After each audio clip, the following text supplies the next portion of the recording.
असं आहे की महाराष्ट्रामध्ये अंमली पदार्थाच्या बाबतीत ज्या घटना घडत आहेत, आपल्याला माहिती की काही महिन्यापूर्वी गोरेगाव येथे नेस्कोमध्ये काही म्युझिक कॉन्सर्ट होती. त्यामध्ये अंमली पदार्थाचं सेवन करून 2 तरुणांचा त्यामध्ये मृत्यू झाला. आता परत काल वरळीच्या NSCIचा जो डोम आहे त्यामध्ये सुद्धा म्युझिकल कॉन्सर्ट म्हणजे संगीत कार्यक्रम होता. मोठ्या प्रमाणात तरुण मंडळी त्या ठिकाणी उपस्थित होती आणि तिथे सुद्धा ज्या बातम्या येत आहेत त्यामध्ये ड्रग्सचं सेवन करून एक तरुण मुलगा मृत्युमुखी पावला. या वारंवार ज्या घटना महाराष्ट्रामध्ये घडत आहेत, पुण्याला काहीतरी एका फार्म हाऊसवर अशाच पद्धतीची ड्रगची घटना झाली असं वर्तमानपत्राच्या माध्यमातून बातम्या पुढे येत आहे. त्याच्यामुळे याच्या बाबतीत जी शासनाने जी आता नो टॉलरन्स फॉर ड्रग हे अभियान त्यानिमित्तानं राज्य शासन राबवत आहे, हे मला वाटतं की अजून प्रभावीपणे अंमली पदार्थाच्या विरुद्ध हे जे शासन राबवत आहे की नो टॉलरन्स फॉर ड्रग हे अतिशय प्रभावीपणे त्या निमित्तानं राज्य शासनाच्या माध्यमातून संपूर्ण प्रभावीपणे वापरण्याची अतिशय गरज आहे, जेणेकरून ह्या सर्व अंमली पदार्थाच्या बाबतीत ज्या वारंवार घटना ज्या घडतात त्या चांगल्या पद्धतीनं नियंत्रणात येऊ शकतील. या पद्धतीनं पोलिसांनी पावलं उचलली पाहिजे. जे काल जी घटना झाली NSCI डोम ते ताडदेव पोलीस स्टेशनच्या अंतर्गत मुंबईला येतं.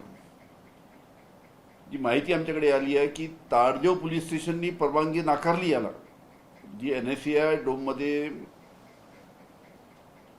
जो म्युझिकल कॉन्सर्ट झाला की संगीताचा कार्यक्रम झाला त्याला परवानगी ताडदेव पोलीस स्टेशननी नाकारल्यानंतर परत त्याला परवानगी कोणाच्या दबावाखाली देण्यात आली. म्हणजे पोलीस इकडे पोलीस स्टेशन परवानगी नाकारतं आणि वरतून काहीतरी दबाव येतो त्याला परवानगी मिळते. ही सुद्धा अतिशय चुकीची गोष्ट आहे. कारण की पोलीस संपूर्ण शहानिशा करून परवानगी द्यायची की परवानगी नाही द्यायची याचा विचार करून निर्णय घेतात. आणि अशा पद्धतीनं ताडदेव पोलीस स्टेशननी जर ही भूमिका घेतली असेल तर त्यांच्यावर कोणाचं प्रेशर होतं. त्याच्यामुळे सरकारने जी आहे त्यांची जी ड्रगच्या विरुद्ध जी मोहीम आहे नो टॉलरन्स फॉर ड्रग ती अतिशय प्रभावीपणे अंमलबजावणी त्याची करावी अशी शासनाला विनंती आहे. त्याचबरोबर आपण पाहिलं की आता काही दिवसानंतर 8-15 दिवसानंतर संपूर्ण महाराष्ट्रामध्ये शेतकरी आपल्या पेरण्या करतील आणि या पेरण्या करायच्या वेळेस मोठ्या प्रमाणात खताची आवश्यकता आहे. युरियाची आवश्यकता आहे, DAPची आवश्यकता आहे, मिश्र खताची आवश्यकता आहे. पण आज शेतकऱ्यांची अशी अडचण आहे की युरिया मिळत नाही, DAP मिळत नाही, मिश्र खतं मिळत नाही. मोठ्या मोठ्या लाईन कृषी सेवा केंद्राच्या दुकानासमोर त्या निमित्तानं लागलेल्या आहेत. त्याच्यामुळे राज्य शासनाने लवकरात लवकर पावलं उचलून कशा पद्धतीनं युरिया, कशा पद्धतीनं DAP, कशा पद्धतीनं मिक्स्ड खतं शेतकऱ्यांना उपलब्ध होतील, जेणेकरून कोणत्याही प्रकारे पेरणीमध्ये अडथळा येणार नाही या पद्धतीनं शेतकऱ्यांसाठी राज्य शासनाने पावलं उचलून खताची उपलब्धता करून दिली पाहिजे. ही सुद्धा आमची शेतकऱ्यांसाठी मागणी आहे. परत आपल्याला माहिती आहे की परत गॅसच्या किंमत काही 29 रुपयांनी वाढली. म्हणजे आतापर्यंत या महिन्यात 1.5 महिन्यामध्ये 90 रुपयांनी गॅसची किंमत वाढली. घरगुती गॅस सिलेंडर 90 रुपयांनी वाढला. महागाई वाढते आहे. त्याच्यामुळे आमच्या ज्या महिला आहेत ज्यांच्या घरामध्ये प्रत्येकाच्या घरामध्ये सिलेंडर लागतं त्यांची अतिशय अडचण होत आहे. 90 रुपये या 1-1.5 महिन्यामध्ये वाढलेत गॅसचे. पेट्रोलच्या बाबतीत तशा प्रकारची परिस्थिती आहे. अनेक पक्षाच्या माध्यमातून कार्यकर्ते आंदोलन करत आहेत गॅससाठी, पेट्रोलसाठी, डिझेलसाठी.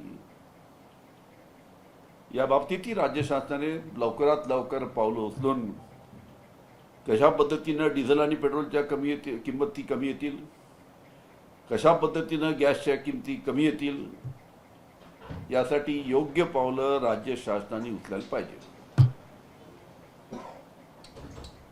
नमस्कार. मुलाकात को किस तरीके से देख रहे हैं? क्या आने वाले समय में क्या दिलीप वलसे पाटिल ने शरद पवार जी से उनके बंगले में मुंबई में मुलाकात की है हाल ही में, इस विषय पर सर मराठी हिंदी विचारून आले का? हां मराठी बोलत चालेल. उत्तर तुम्ही मराठीमध्ये द्या, चालेल सर.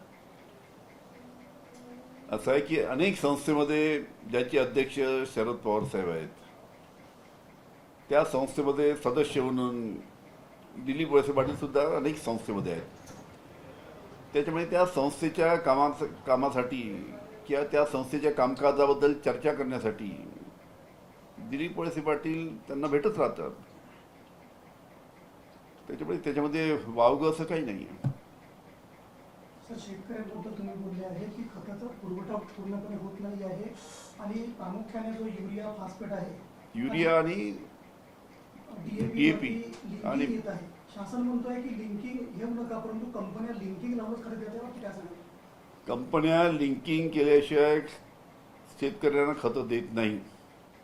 त्यांच्यावर दबाव आहे. जितके कृषी सेवा केंद्र आहेत त्यांच्यावर दबाव आहे कंपन्यांचा की तुम्हाला युरिया द्यायचा आहे का, तर सल्फर त्याच्याबरोबर द्या. की ज्या खताची मागणी नाही ते खत विकल्या गेलं पाहिजे आणि शेतकऱ्यांच्या डोक्यावर मारलं पाहिजे, त्यांच्या माथी मारलं पाहिजे.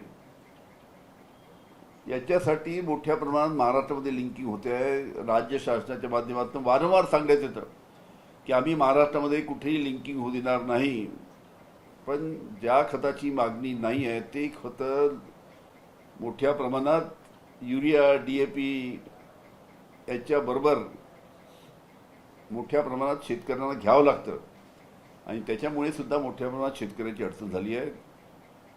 त्यामुळे लवकरात लवकर या लिंकिंगच्या बाबतीत सुद्धा जे कृषी सेवा केंद्र किंवा ज्या कारखान्याचा त्या कृषी केंद्रावर दबाव असेल आणि त्या कृषी सेवा केंद्राने जर तशी तक्रार राज्य शासनाकडे किंवा कृषी खात्याकडे केली तर त्यांनी त्याची नोंद घेऊन ज्या कंपनी आपला माल त्याची मागणी नसताना सुद्धा खरेदी करायला लावतात शेतकऱ्यांना, त्यांच्यावर कारवाई करण्याची आवश्यकता आहे.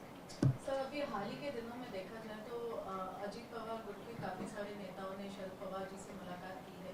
आने वाले दिनों में सर दोनों गुट एक होने की संभावना है? ऐसा है कि माननीय है और ज्येष्ठ नेता होने के कारण में अजीत पवार पार्टी के लोग नहीं, काफ़ी पार्टी के लोग उनको जाके मिलते हैं. उसी प्रकार अजीत पवार पार्टी के कुछ लोग उनको मिले होंगे, कोई सलाह मसलत उन्हें किए होंगी. जब भी कोई पार्टी को अड़चन जाती है वो जाके पवार साहब की सलाह लेता है. तो सर विधान परिषद ये चुनाव दोनों पार्टी इकट्ठा आने की कोई गुंजाइश नहीं है.